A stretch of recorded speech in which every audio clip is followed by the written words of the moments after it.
But you're going to be going to get your MBE soon, aren't you? I am. Have you got any tips, Obi-Wan? Oh gosh, I mean, OBE1. Just enjoy it, but it's like really nerve-wracking, genuinely really nerve-wracking. I was a bundle of nerves. Why so nerve-wracking? Because I was frightened, and the first time I was frightened, I would fall over and squash the Queen, genuinely, because I had high heels on. You wouldn't have that problem. No, you wouldn't have that problem. But yeah, but actually just enjoy it and have a big party. Okay. Well, you know, we can do that now. I've been told to have a party afterwards because once it's over, you're like, oh, I have to go back to normal life now? I know, when I'm all dressed up and I've got this great big giant thing on and I want to feel like that. Look at my jewellery, look at my brooch. You'll love it, you'll have a great time. Your mum was so happy. She was. Isn't it great? It's your parents, they go, oh, like that. Do you know what, though? So when I found out, you know, they send you a letter ahead of time and it said on Her Majesty's service on the envelope. I thought, I thought I was going to be the new Bond. And why not? Thank you. Frankly. So I didn't say anything to my family because I wanted to keep it a surprise.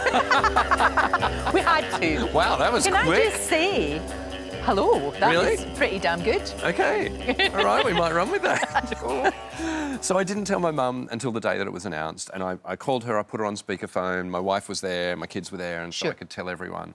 And my mum was like, oh, that's great, that's really good. And I took her off speakerphone and went, OK, well, I'll talk to you in the next few days. And then she started crying. Oh. And I was like, good. Yeah, exactly.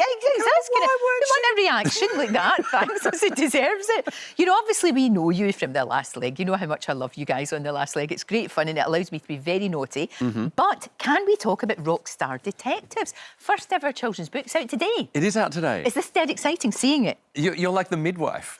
You're helping to birth it into the world right now. How cool is this? And your girls helped you, didn't they? Well, yeah, so the idea for it came about because my eldest, who was 8 at the time, said, just out of the blue, she was really concerned, by the way, Daddy, when I grow up, I can't decide if I want to be a rock star or a detective. Right. It's a difficult one, that. And I thought, well, I'll be supportive. And I said, well, you can be both. You can be a rock star and a detective.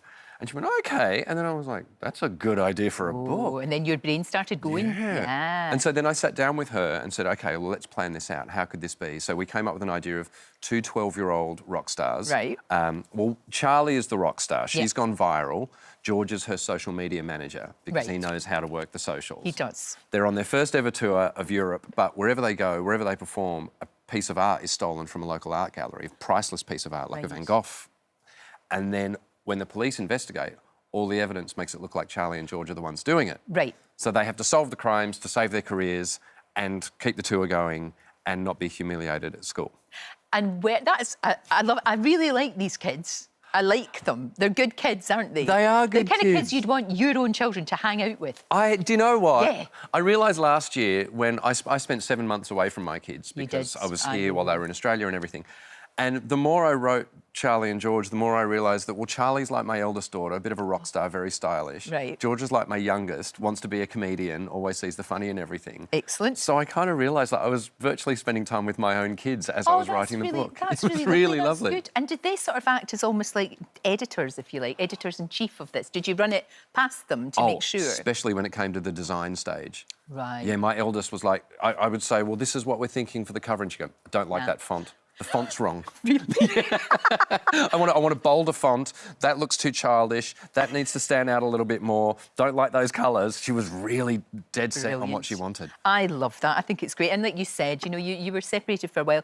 You travel back and forwards to Australia. Like, I get the bus into town or the train. It's good though that you can do that, and you can work. Where do you have the time to do this with everything else that you do? A lot of that was written in hotel quarantine. Right. So I had to remember you in that wee room. Yes, and you had to host The Last Leg. And we did it together. I mean, we did it together. Of course we did. But it was just, I just felt so sorry for you. It was like there was no. We can't show what I said in that clip, by the way. That would not be good. I had such a laugh with you guys. You make it so...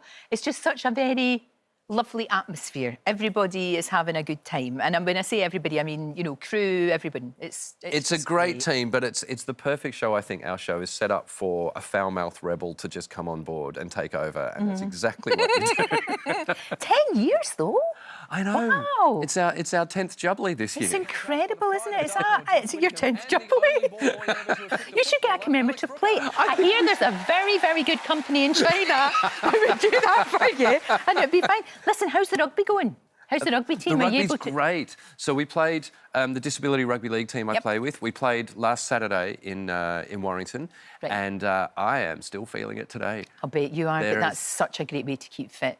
It really is. And those boys are unbelievable. They are tough as nails. My favourite thing about playing disability rugby is hearing, when a big tackle takes place, is to hear the crowd go, oh, because they don't expect people with disabilities to hit each other hard. Which is daft. They think we're going to go easy on each other. I've never seen wheelchair rugby, for goodness sake. That is brutal. Basically, you go into our game trying to give someone an extra disability by the end of it. Oh, no, it's great. Listen, it's always a joy to see you, Adam. It really is. Rockstar Detective's out right now, out today, in fact. And thank you for being the midwife. Thank you for birthing it. I feel honoured and and privileged, and obviously I'll be watching you on Friday in the last leg. It's very cheeky and very naughty. Please continue in that vein for the next 10 years. Don't forget, you can watch full episodes of Lorraine on the ITV Hub and all the best clips, compilations and playlists right here on our channel. Just subscribe now and you'll never miss an upload. Click here to watch another video similar to this one, or click here to head to our channel's homepage to explore all of our exciting videos.